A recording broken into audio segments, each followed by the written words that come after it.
नमस्कार, माझा महाराष्ट्र लाईव्ह मध्ये आपल्या सर्वांचं स्वागत आहे। ग्रामीण पोलिसांचा गोदावरी नदी पात्रात अवैध रेती उपसा ठिकाणी छापा, 54 लाख रुपयांचा मुद्देमाल जप्त।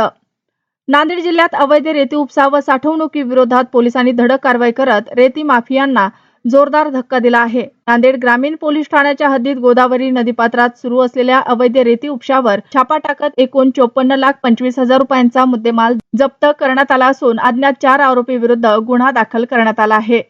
पोलीस अधीक्षक अविनाश कुमार यांच्या ऑपरेशन फ्लॅशआउट मोहिमेअंतर्गत अवैध गौण खनिज उत्खनन व वाहतुकीविरोधात कठोर कारवाईचे आदेश देण्यात आले आहेत।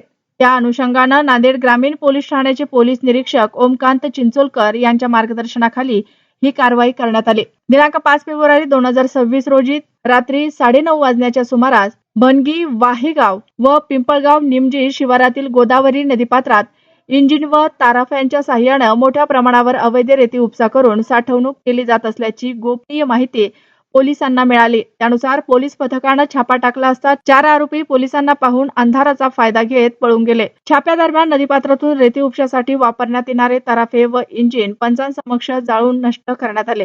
तसेच नदीकिनारी साठवून ठेवलेली मोठ्या प्रमाणातील रेती जप्त करून खासगी वाहनाद्वारे पोलीस ठाण्यात जमा करण्यात आले। या कारवाईत अंदाजे 24 ब्रास रेती किंमत सुमारे 2,25,000 रुपये, 4 इंजिन किंमत 12 लाख रुपये व इतर साहित्य असा एकूण 54,25,000 रुपयांचा मुद्देमाल जप्त करण्यात आला आहे।